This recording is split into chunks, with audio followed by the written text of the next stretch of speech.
Hi, I'm Eric Ostro. Live at the Lortel is about to start.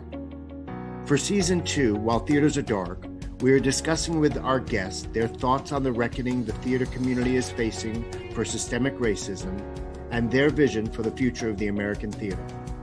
To broaden our perspective, I am sharing my platform with co-hosts from the BIPOC community. We offer these conversations to help us learn and to start the healing process. Good evening, ladies and gentlemen. Welcome to Live at the Lortel. My name is Eric Ostro. I'm very excited for this evening because we have an artist that I'm a very big fan of. But let's bring on my co-host for the evening, my dearest friend, Joy D. Michelle. Joy, come on up. Hello, love. How are you? You look amazing tonight. Gorgeous. Thank you. Thank you. Thank you. I appreciate that. And so do you. The hair, the skin, everything perfect. Thank you, darling. Thank you. Okay, let's get this guy on here. Douglas Lyons is an actor, writer, director, composer, and playwright. He's written for television's Fraggle Rock and for theater, Polka Dots, Chicken and Biscuits, Sunshine, Pete Her Pan, 5 Points, Fatigue. You can go on and on.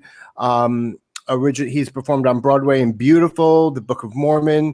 Touring productions include Rent, Dreamgirls, and the Book of Mormon First National. Douglas is also the founder of the Next Wave Initiative, which we're going to talk about, a scholarship program dedicated to supporting the future of Black theater artists. Ladies and gentlemen, let's welcome Douglas Lyons. Yes. Hello. Yes. Hello, and welcome. Welcome. Thank you for having me. Thanks for being here. I'm so honored. I feel like it's been forever. I've been kind of messaging you saying, I can't wait. And now we're finally here. We are here. The day has arrived. Yeah, it has. Welcome. How have you been? I mean, I know we got a little something going on in the country and in the world. How have you been since the pandemic and what's going on? It's been a roller coaster, honestly, of emotions and epiphanies and art and healing and time, really having perspective away from the business. Broadway specifically being shut down has just given me a more eye-opening experience of like what I want in life and what I want my career to be and who I am as a person and my purpose, and dealing with people. So it's been a useful time, I would say, for my spirit and my mind and my time. In this quiet hour, what would you say has been your biggest epiphany that you can share with us?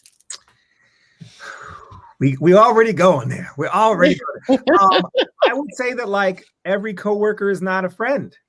That we're in show business and it's a business, and that you can love everyone, but you also have to set limits for yourself. Because when things get tough, like they have in life, you turn around and you look and you're like, hey, and then some people aren't there.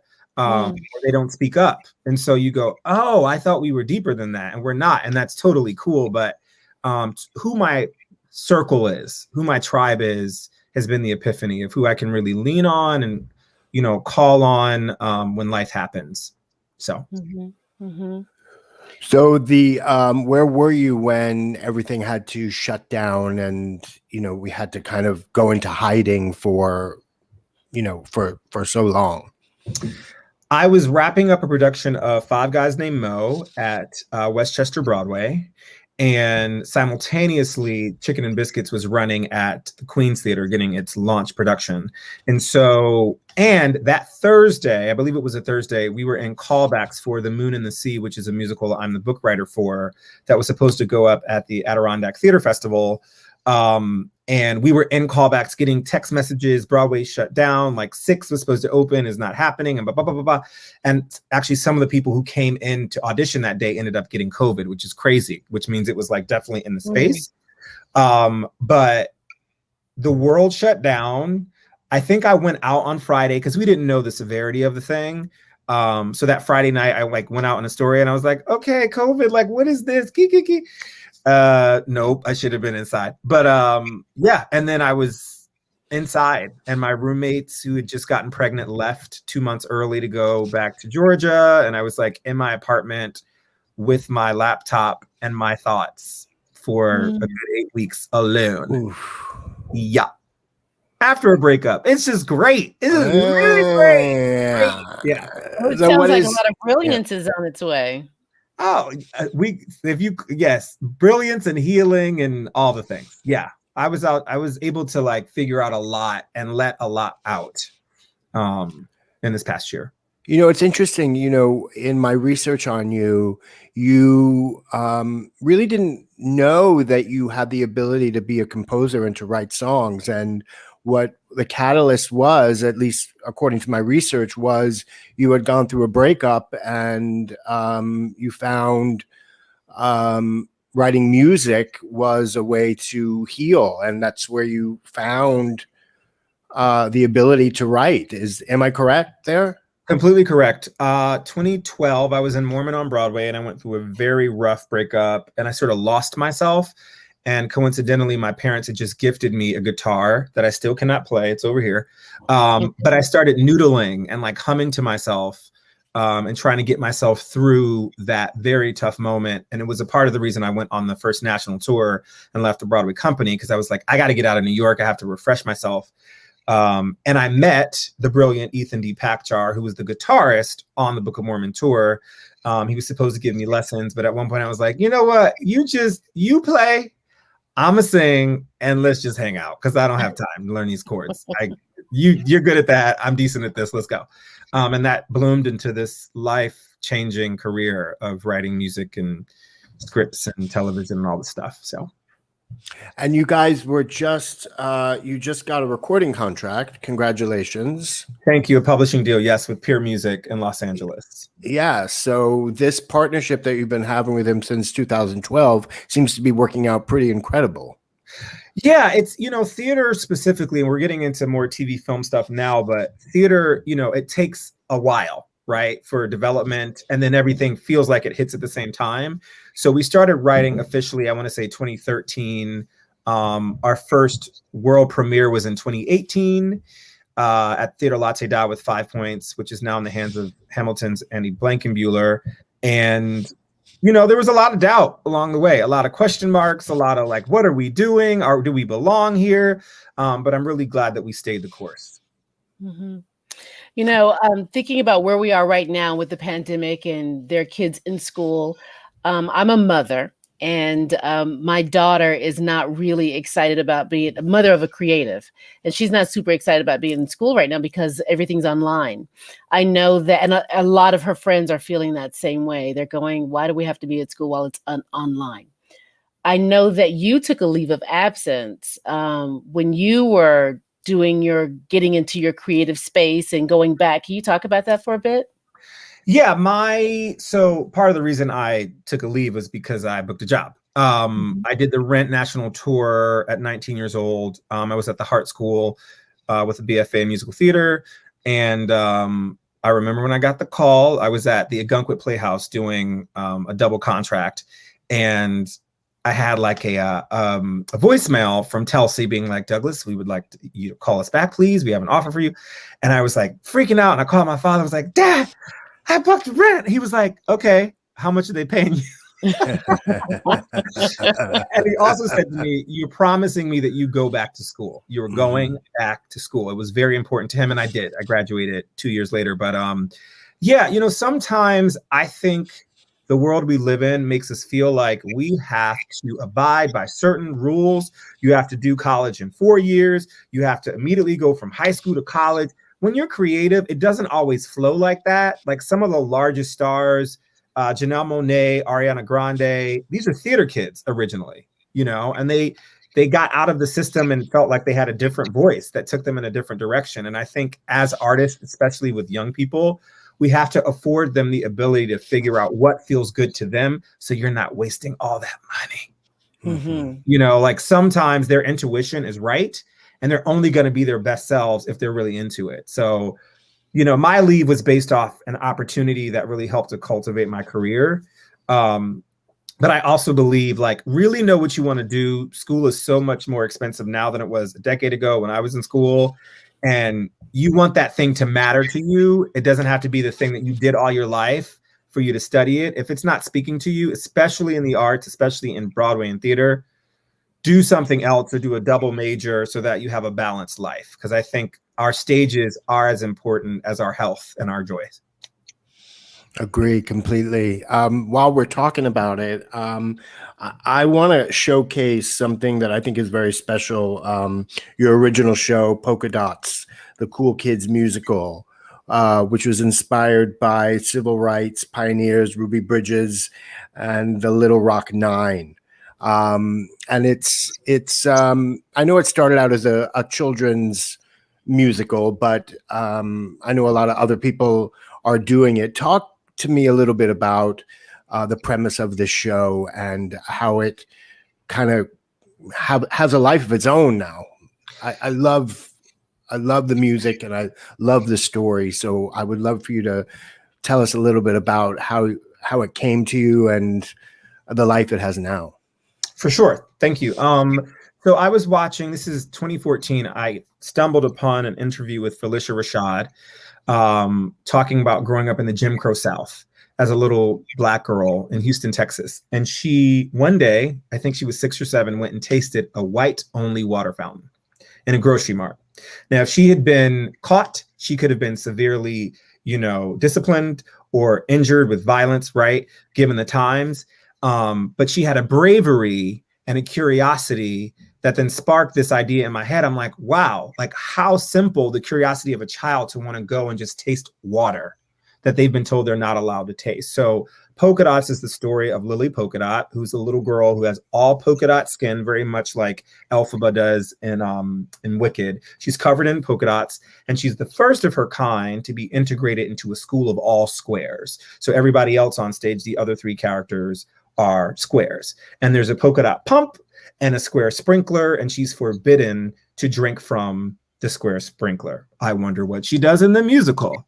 She drinks from the square sprinkler, and Sky Square, who she's befriended, they drink from each other's fountains to only realize that like it's the same water, and how silly it is, how silly racism is as we still live it to this day.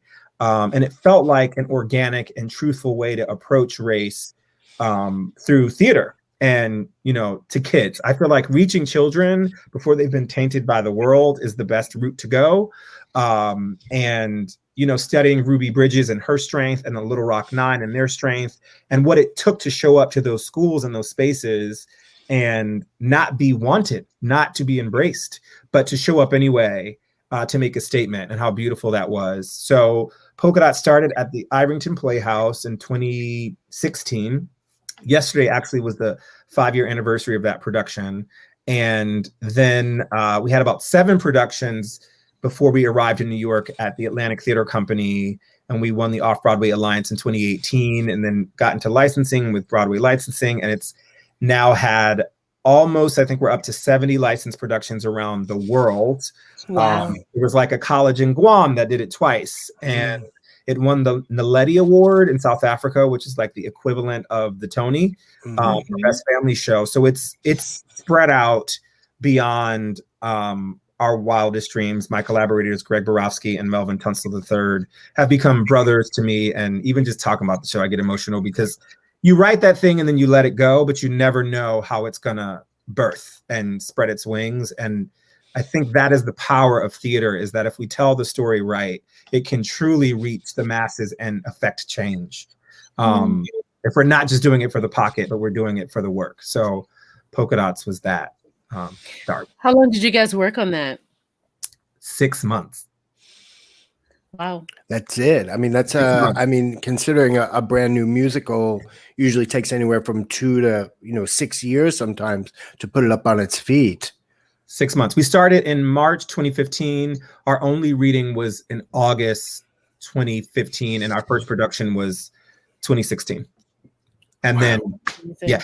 But when you know what the world is and you know what you really want to say, and it was very simple, like polka dots, squares, there's tension, there's rules. There's only 4 characters on purpose because I know the commercialism of what it takes to be licensed.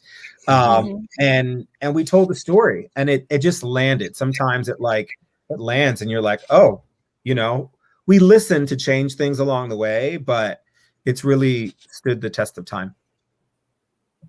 It reminds me of Jane Elliott's blue eye, brown eye test. Are you familiar with that test? I believe so. Yeah. Yeah, it in a much more palatable way for kids to teach that lesson early on. That's amazing. And I hope it continues to have a beautiful run because kids need to see it. Yeah. Thank you. Douglas, what's your process of writing? I mean, I know you said you have a guitar, but is it does it come organically with whatever musical partners? I mean, are you what instruments do you play, or is it all coming from your mind to your mouth with the singing? I mean, what is your process? Because you said you don't really play guitar, so I'm fascinated by what you're composing, how that works. Yeah, so it ranges on the project, right? So if Ethan and I are writing a moment in 5 points and we know it's, a lullaby, right? We always make sure it feels good as music before a lyric or a melody is added. So he'll come up with a lick and like organically he'll fiddle, no, right? And we'll loop it. I go, oh, I like that. What if you went here? And then I'll start humming over it. I'll usually go away and work on the lyric. So, if it's assignment based, like we did a commission for Playbill for World AIDS Day, and it needed to feel anthemic. But given our distance at the time, he was like upstate. I started working on the melody first. So it's really case by case, but I'll always pitch it to be like, how about this? Da da da da da. And he's like, what about da da da da? And then we'll like figure it out, so it's usually musically based first. Like it has to thump and jam in the ear like a pop or R&B song before we add theater storytelling. That's just our basis of story, like writing, of composing. And the piece now, which is 5 pieces, which Andy is now working on. 5 points. 5 points, excuse me. Can you tell us a little bit about that? Yes, so we started working on this show in 2014 with playwright Harrison David Rivers. It is about the enclave in like the 1840s to 1860s in lower Manhattan, the East Side. There were African Americans that were recently emancipated, Irish immigrants, and other groups living in discord with culture and mud and really small tenements, right? And there was a beauty and attention to that time. And it's also said that the Irish jig and the African step dance were the birth of American tap dance. So our show chronicles 2 men from, opposite races who are fighting for the American dream and pouring all of their heart, soul, and feet into taking care of their family. And so it's a period piece, but it has contemporary flair with like Celtic pop and blues gospel sort of smashed together with that musical theater salt and pepper on top. And where and where are you in terms of I know you had a production at Theater Lortel, but what's the future of it now, or is it still in progression and still working on it, obviously? Keep your ears and eyes peeled. That's all. Yes, sir. Okay. The work is being done, and we've been working on it for the past year. We had a great reading at the top of last year, but we're crossing fingers that post-pandemic it'll have an opportunity to soar. But we're still chiseling away weekly at it. Go ahead, Joy. I know you got. Did you find how did you find you were received in terms of moving into Broadway and being somebody who is bringing diversity and inclusion, not just on the stage, but you're actually behind it, bringing the story to people? How did you find you were received? Did you have to do a lot of work to take up that space? And are you still having to kind of elbow your way in, or have you been able to really carve out a lane? There are so many ways to answer that question. I don't think I've arrived in the system. I would call Broadway a system, right? It is a taste. It is a style. It's commercialism. I don't know that I've arrived, especially as a writer. As an actor, I've been on Broadway a couple of times.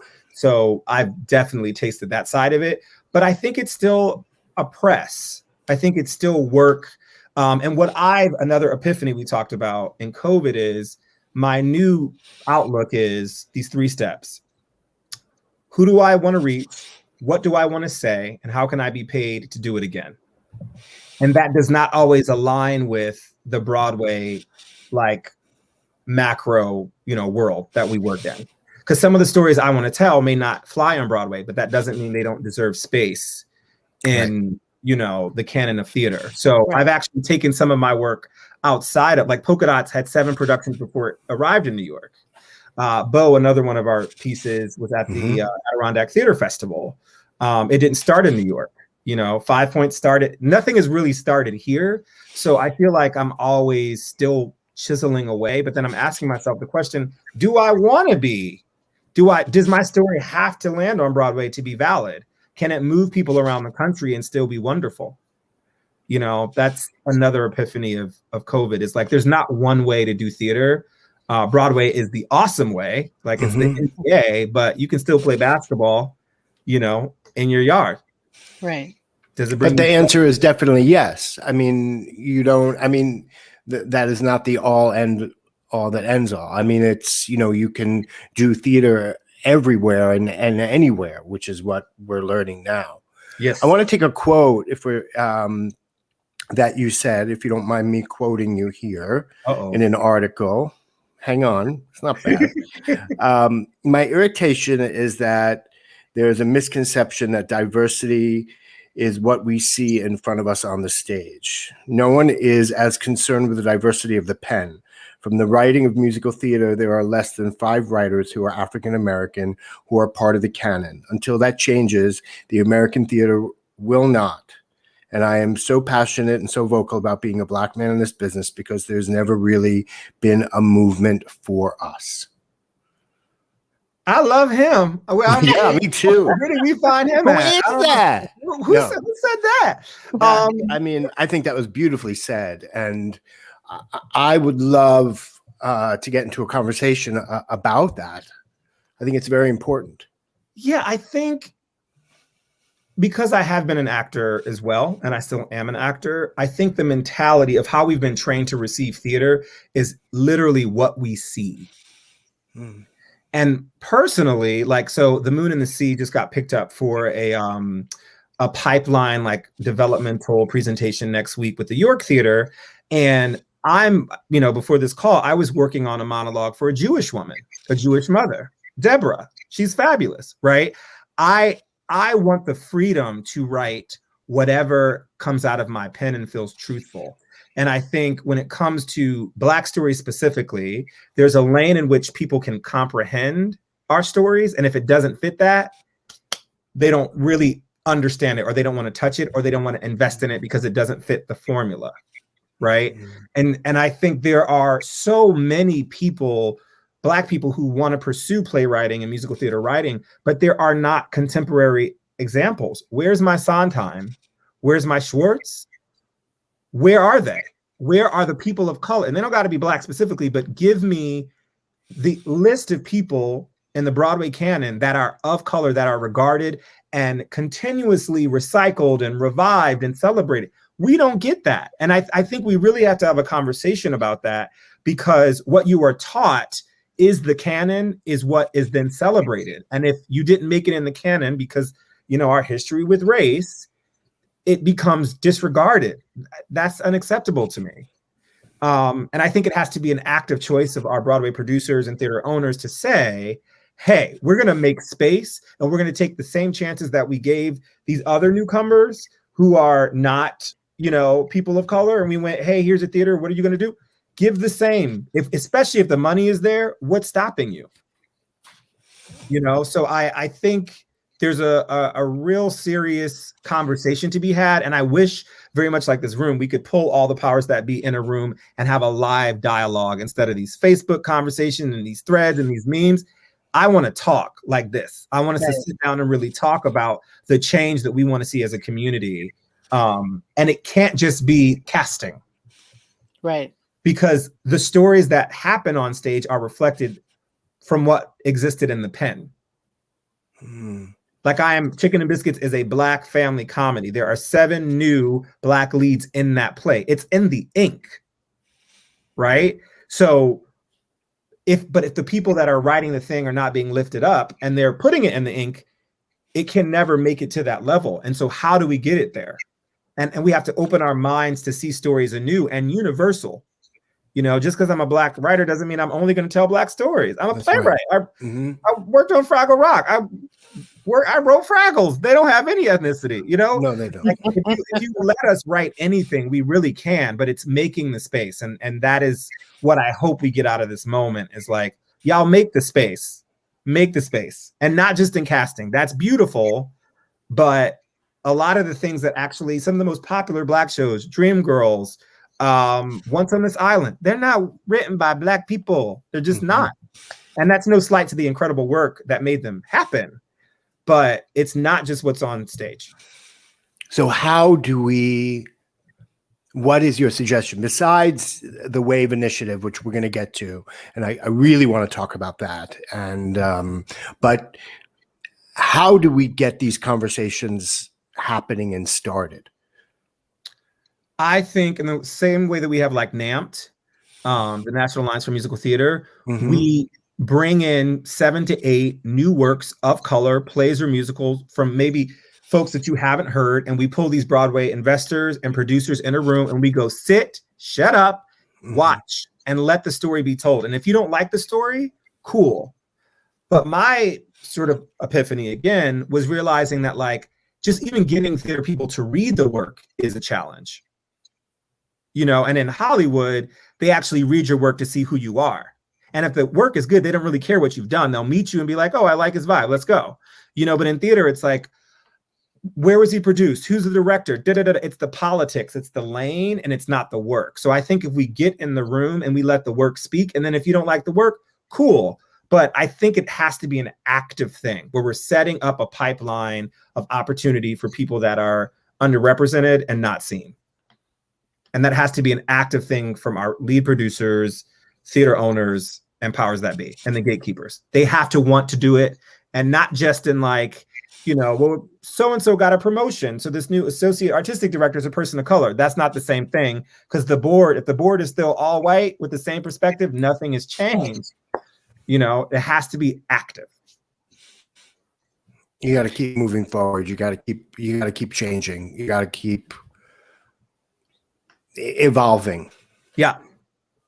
And are you finding that those conversations are happening within your colleagues, where people are getting together and saying, hey, listen, let's have these conversations. And if the door was open for some of these Broadway producers, do you feel as though you guys are prepared and ready to sit down and have the talk? I'm ready. I'm not going to speak for everybody, but I can see you ready. I have well, I got a lot to say. You're ready, but that's great. Yeah, I don't know. I haven't really connected with people. There's been a lot of organizations that have popped up sort of individually, and I think we all want different things. From the writing, you know, hat, I want a space made to bring in wonderful artists of all different races where they just get a shot. And I think that's a separate conversation than, you know, how people are treated in the workplace, right? And equity. And so there's like multiple different conversations. I've sort of taken a step back and try to listen a little bit more. But I also think silence is deadly. And some people choose to speak up about, you know, certain things, and then they're really silent about, you know, producers and, you know, these new allegations and stuff that are coming out. And I'm like, we can't preserve harm and expect change. Right. It ain't gonna work out. So, but the allegations are right there. I mean, people are speaking out. People are saying what they want to say, saying their piece on Facebook, on Instagram. I mean, people are calling people out. I mean, we're seeing it all the time. Yeah, but we'll see how that actually affects change. But who's calling out? Who's calling out who, and who's responding, and who's, you know what I mean? Like I really think this time for the Broadway community specifically is a gift. It's a gift to reform and repair our issues, our deeper issues. And we can see it as like, oh, I'm not, doing my production contract. Or we can really look at the system and go, wait a minute, this doesn't fit. This has always been wrong. How can we make this better so when I go back, it's a safer space? But that's going to take everybody. See, that's the piece that confuses me, what puts me in a quandary, because part of me feels like you can't ask the person who created the system, the broken system in the beginning, to fix the system. Because what I feel is happening for the most part is a lot of people are putting a Band-Aid on things. They're saying, oh yeah, I'll jump on the bandwagon and I'll support X, Y, and Z. But then you look further down the rabbit hole and they're benefiting from that support. It's not really about supporting change. It's about how can I capitalize off of this moment. So I would love to see people get together and have a real conversation about what does that look like 10 years from now, 20 years from now, 50 years from now with the change, and not just what does it look like next year when Broadway's open. Because, there's a history of when networks and things are bad, they bring us in to come in and fix it, and then we're forgotten about. So how do we preserve this idea that we have value even when it's not trendy? And if your colleagues, if everybody's ready, like I fully support finding those people who are ready for the conversation on the producer side. And then also finding people who are money people outside of people who are part of the system and creating a new system and saying, hey, listen, can you invest in us? Can we invest in ourselves as well so we can control our own narrative? It's frustrating. Yeah. Well, that brings up another point, which is my new mission of those 3 bullet points is like, am I asking for permission to tell my story? Am I waiting for them to say, okay, now it's time? Or am I saying, I know this deserves to be spoken. I'm going to find the people that are ready to do it now. And that's a different mindset. So a lot of the motion that will happen or not happen is based off the mindset of the people. And we, as folks of color, also have to stop and go, wait a minute. Am I in this wheel because it's comfortable and it's cushy? And if I really want my power, can I separate myself and find it elsewhere? That's going to take sacrifice and work. And are we willing to do it? And for me, this time has made me go, you know what? Maybe I need to do it for my mental health too. That I don't go crazy emailing these artistic directors and these, non-for-profits and going, please, please, please, when they don't respond. It's like, wait, come on now. That can't be my life forever, is asking permission. So I think the larger conversation is, what do we actually want? And what does that change look like? And does it have to fit into the system, or can it be its own journey? Right. And maybe I like what you said, Joy, about bringing in new blood, about bringing in a new set of people who maybe are the money people that aren't what we're used to. And hey, can you support this, or can you put money into this? I mean, maybe, I heard Karen, I'm sorry, blanking on the name. Yes, Karen Olivo, saying, listen, we can't rebuild. We have to take it down completely, take it apart, and then rebuild. The whole thing has to be taken apart piece by piece. Mm-hmm. And then we can, and it can't be built right away. It's got to take some time, brick by brick to start building it back up the right way. Yeah. Everybody has to be willing to sacrifice, though.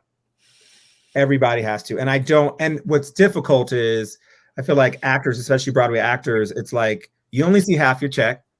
Like, we got to pay our bills and survive. And we're leaning on a system that is maybe not healthy for us, but it's also the only way we're going to make money, especially after a pandemic. It's tough. It's not an easy conversation. And so I don't think there's a right answer. I think everybody has to move through the world, and how they see fit. But if you're in a position to take a stand and say, I don't stand for this because I have enough money to survive, and I'm not just going to take this because this is the wrong thing to do, that's where change begins. Everybody's not in that position, and I respect and understand that, especially in a panorama. I want to talk about Chicken and Biscuits because it's a very special play. And you guys just recently did a reading of it again online. And that's when I saw it. And I loved it. Your dialogue is so, I felt like I was sitting in a corner of somebody's, or like a relative's house, not my relative, but the dialogue is so incredibly rich and real. And, I felt like a fly on a wall right there. And the actors performed it so beautifully as well. But talk a little bit about Chicken and Biscuits and how you got to it. And, it's a play about secrets, and, you don't have to tell me any of yours, but how did, if you can, if you want, but how did, don't worry. how did this play come to you, and where did the idea come from? Originally, it was going to be a 4-person play with Kenny and Logan, the queer couple, and they were living together. And Benita, the mother, showed up unannounced. She was the signatory for the apartment, but didn't realize that they were a couple together. And so she shows up to the house. Logan is left. He forgot his wallet, so he has to come back. She's at the apartment. Logan thinks that someone is cheating on, that Kenny is cheating on him, and curses her out from the bathroom door. And then she walks out, and that's the first. So that was the original setup for Chicken and Biscuits, with a white, Jewish kid, a black son, and a black mother. That was like the whole setup. And then I found out some family secrets of my own after burying a loved one, and I was like, oh. I think we can expand this. So I had written the book for Bo, and then the idea of Chicken and Biscuits just came about. I call them mosquito bites, ideas when they come to me, and sometimes I'm like, get away. And then sometimes they land and they bite me and I can't escape it. And so Chicken and Biscuits, became an experiment. I would call in friends, sort of, 10 pages at a time. 8 people is the cast. And Rebecca Covington, a good friend of mine, she was like, you got to keep going. Like, you have to keep going. It's like, okay, because, I still carry that fear of like, if this is good enough, is this worth it? And people are like, we've seen this before, and Tyler Perry. And I'm like, oh God, but I had to push through those voices. And we had 4 readings. Lilius actually starred in the first one. We learned a lot. And Terrence Sacramone, the executive director at the Queen's Theater, has always been a friend and a fan. And we organized, after the New Voices reading series there, a launch production. And so that happened during the pandemic. I can't, there's other news with Chicken and Biscuits, but I don't think I can say it yet. I guess I can. Yes, you can. Go ahead. Let's say I have, the story has inspired more than just stage. I'll say that. Okay. So I'll say that. I don't think my lawyer will kick me for that one, but breaking news. Yes. Speaking of which, if you don't, for all our listeners and our podcast listeners too, you got to follow Chocolate Hipster is Douglas's name on Instagram. You have very inspiring things to say almost every day. And you are a true believer in putting things out there in the world and they coming back. So whether the Chicken and Biscuits thing, whatever it is, but there are pieces that you've put out there in the world. I think a couple of weeks ago you had typed something or written something about, I want to do this, and then it came true. Will you talk a little bit about your beliefs that way? And I think it's so important about putting out there, and Joy, I think, is very much the same way. Believing in it, maybe writing it down, and then it comes true. Yeah, I think the people you surround yourself with I have, if you're listening, you can't see, but I have this chalk wall of dreams. And I'm breaking my pilot over there as well. I'm very intentional with my words and what I want. I'm not afraid to speak out for what I believe in and what I want. And I think the universe, God, it hears it. And if you do the work, it is working on your behalf. And so if you're surrounding yourself with people who also want that same energy, and, and look, everybody's artistic journey is quite different. Some people like to protect their babies, wait, and then reveal. But I'm a process-based performer and writer in that I like to share the process. I don't want you just to see the deadline article and be like, oh, shoot. It's like, it took work to get there. And I want to inspire you that if you have any talent or belief in yourself, you can do the work right now as well. And you don't have to wait for the applause of the powers that be to say the work is worth being seen. No. The work is worth because you created that thing. And if you're proud of it, it deserves to be seen. You never know what it could turn into. Polka Dots is a perfect example. So,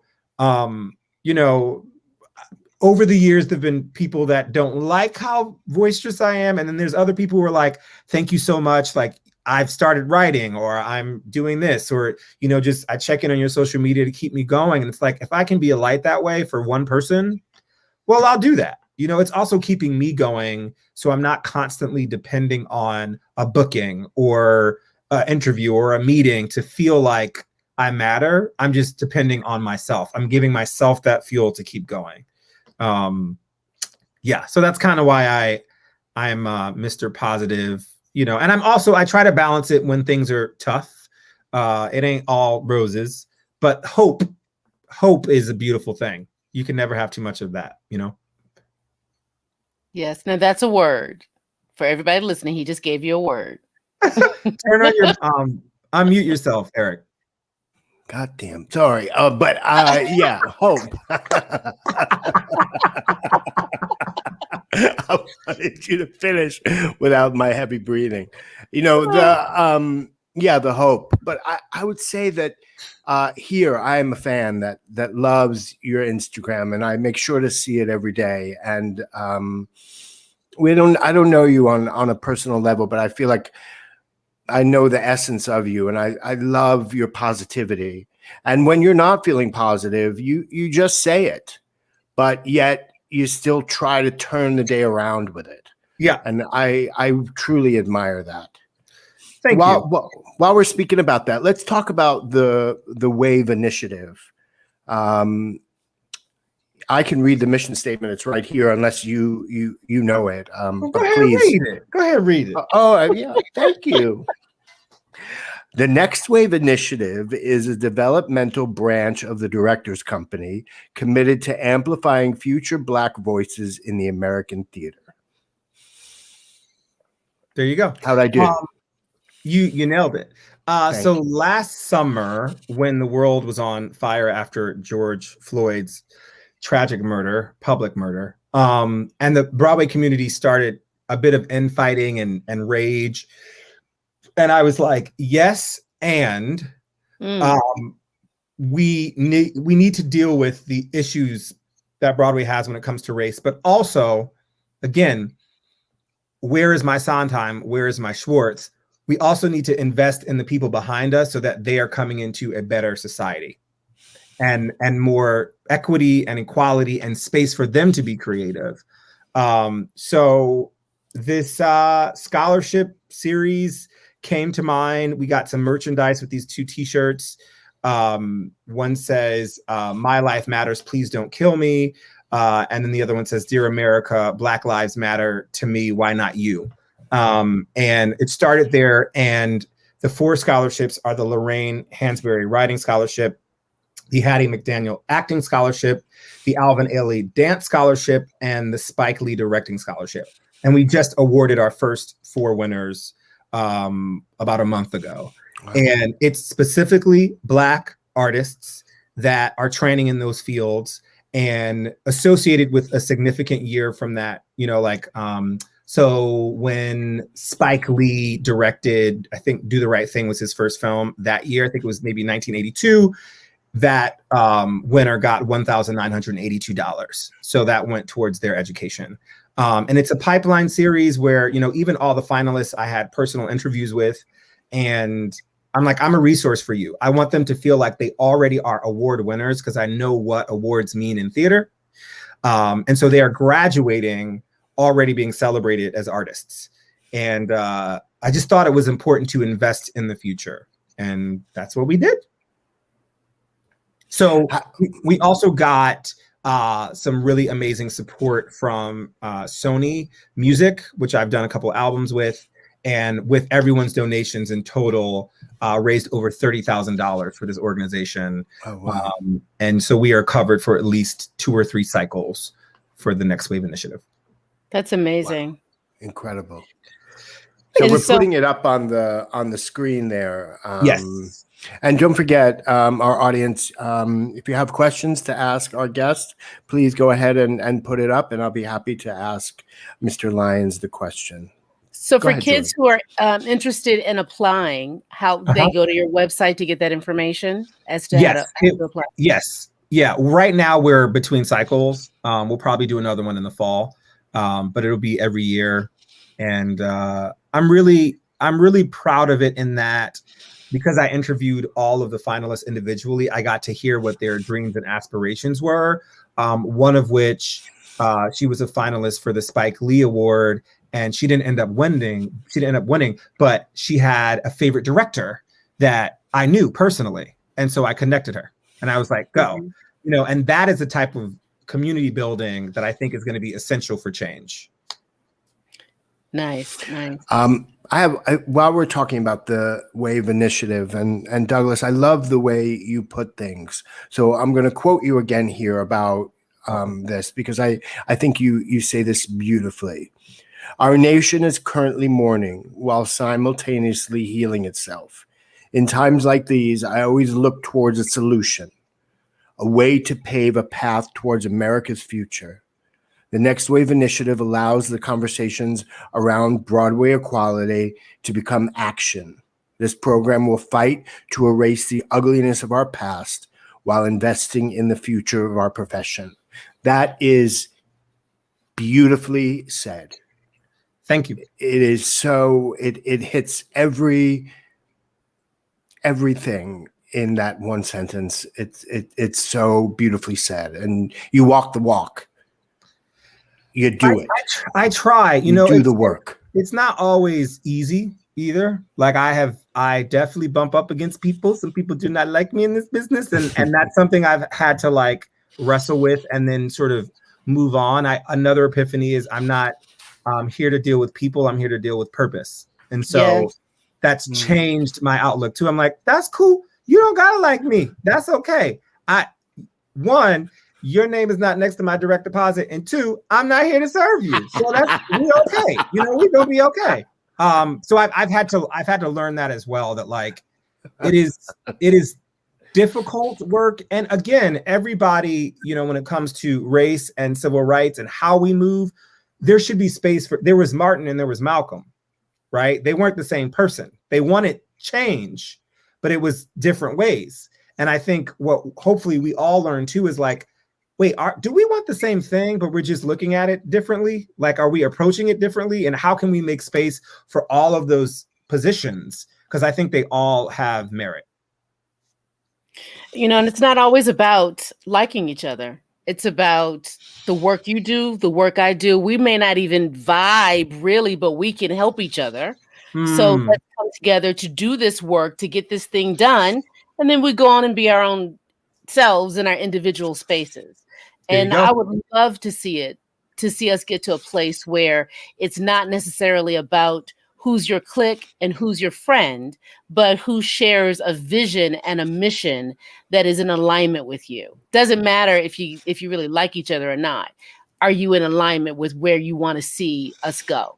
Hello. Yeah. Or your goals are the same. Yeah. We want the same outcome. We don't have to be the best of friends. No matter all. At all. Yeah.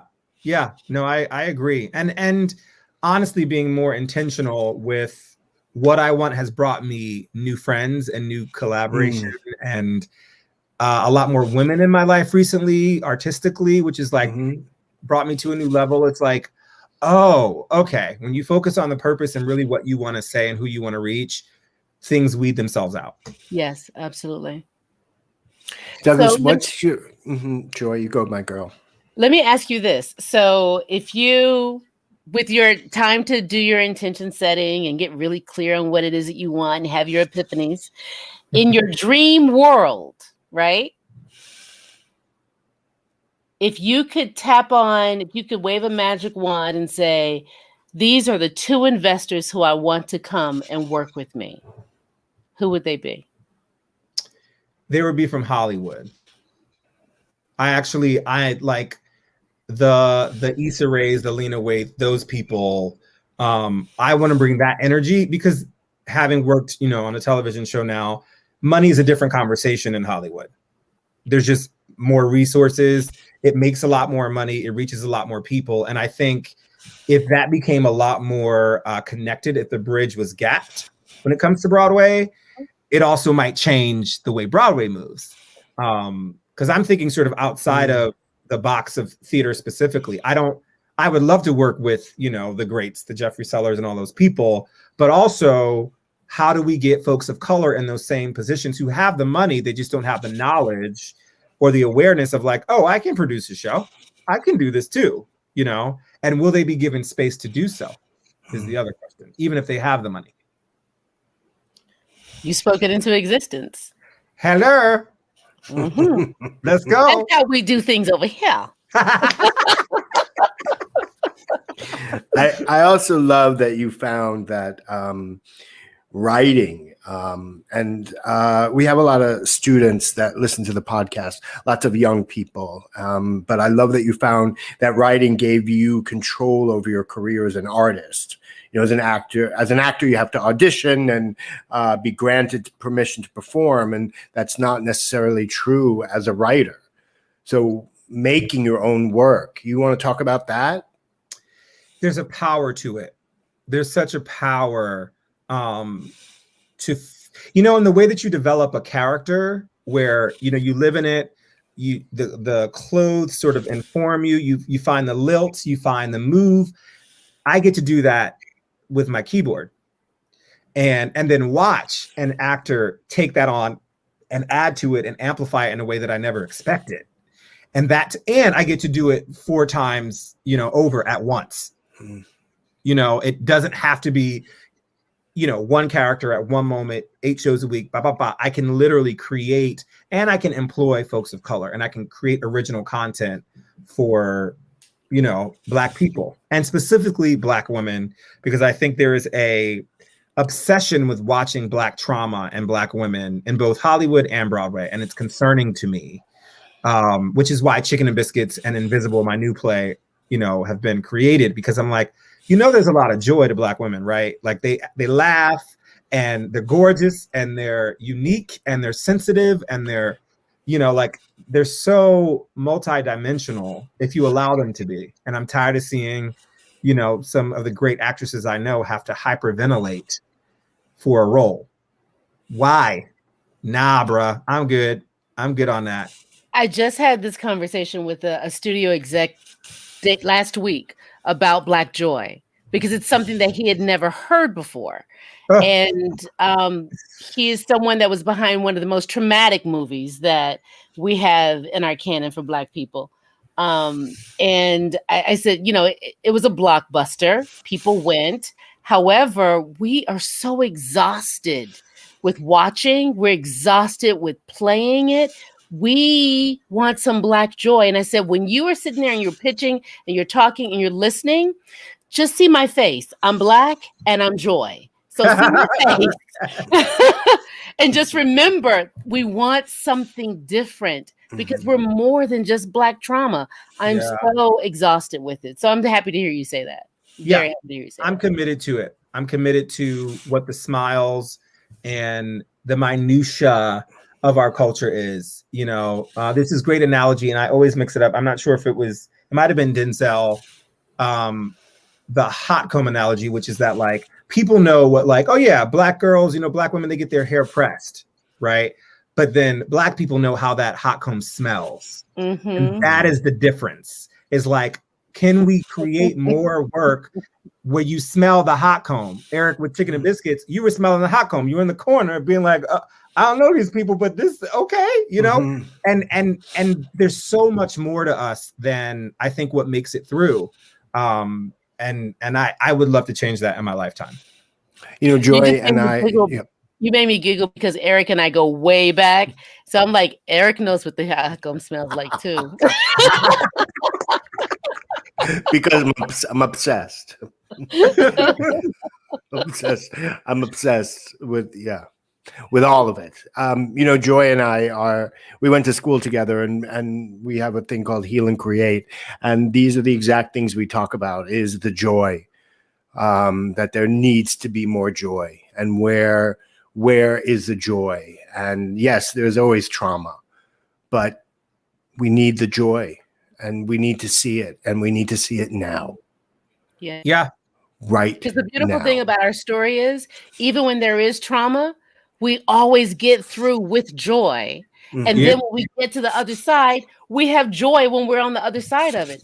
Somehow in the storytelling, it just stops with the trauma. Mm-hmm. Yeah. We have to get to the other side. Because of the system only can recognize that one and only knows that angle of our story.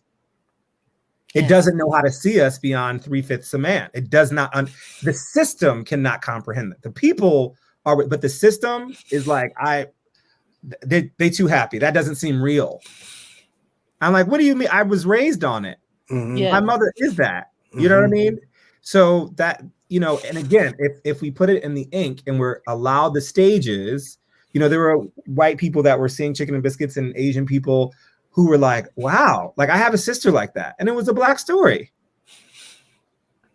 Let us tell it. Yes. Just give me a theater for about 3 weeks. And if you hate it, you don't got to talk to me ever again. Get 3 weeks. Just give me 3 weeks. All right, somebody listening, give this man a theater for 3 weeks. 3 months. Because it's going to be... Lena Waithe and Issa Rae, he's coming for you. You listen, produce it, please. I'm calling you today.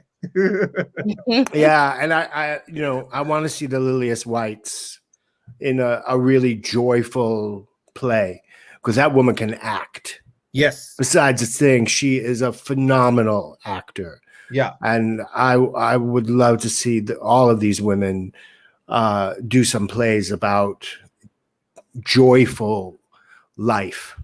Yeah. And there might be a little trauma in it, and there might be a little family trauma in it, but let's see it. I want to see it now. Yep. Now. Yep, right now.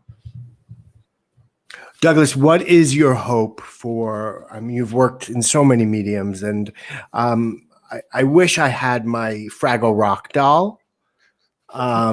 I don't know where he is. I think he's in a box somewhere. I gotta find him. But when I do, I'm sending you a picture of him. But you've worked in so many mediums: Fraggle Rock, off-Broadway, regional, Broadway.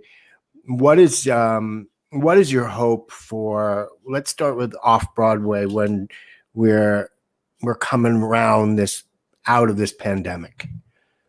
Cut the revivals. Cut them. Let them go. There cannot be a new canon of theater if we recycle constantly.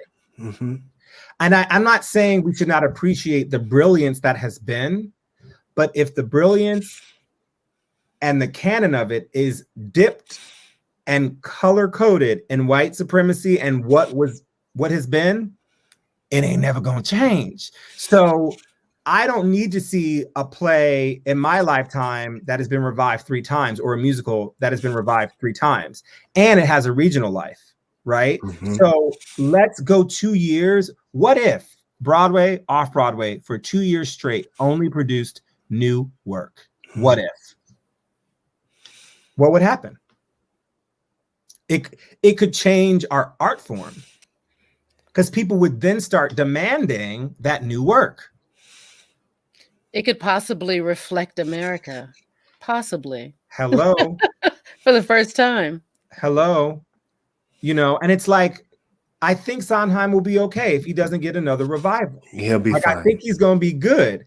But there's someone in the next wave waiting for that opportunity that's not given it. And theater seasons are so like backlogged, years in advance, and it's going to be even worse now post-COVID. Yes. It's like if we're reviving, then we are not pouring into. We're just not. We're not pouring into. And so, and we're not changing. Yeah. Like for me, the reboots on television are maybe 25% of things right now, but for the most part, you're always getting new stuff. And we just don't. And we can, but we have to change our minds. That's a great way to end it. This hour just flew by. It's 8:00 already, Douglas Lyons, and I could talk to you for another hour. So stay by your phone. I'm calling you because I have some more questions. I want to talk about a couple more things. And Lilius White. That is our show. Hour really got away from me so quickly. I'm sorry we didn't get any of your questions, my amazing audience tonight, but I really want to thank the incredible Douglas Lyons for being such a thought-provoking guest. This was a really important hour, and I'm so glad that we got to share this conversation, Douglas. So thank you from the bottom of our heart. And thank you, my dear Joy, for co-hosting with me tonight. Next Monday, April 19th, John Andrew and I will sit down with a theater legend, Mr. Andre DeShields. Wow. I just said that out loud. Where are we going to start with that one? I want to hear about everything from his early days at La Mama to his new film, The Sixth Reel, written by my very good friend Charles Bush. We haven't even had him on, and I already want him to come back. And on Monday, April 26th, Joy and I will interview Sidney James Harcourt, and that's 2 Hamilton cast members this month. How lucky can we get? We hope you enjoyed our show. If you did, please take a moment and press the like button and subscribe. For news about upcoming guests, check out our website, liveathelortel.com, or you can follow us on Instagram, Facebook, or Twitter. Please follow Mr. Lyons, Chocolate Hipster. See how fine this man looks and the inspirational things he says every day. I'm in awe. We'll see you next Monday at 7:00. Stay healthy, wear your mask, and thank you so much for joining us at Live at the Lortel. Thank you and good night. Good night. Bye. Good night.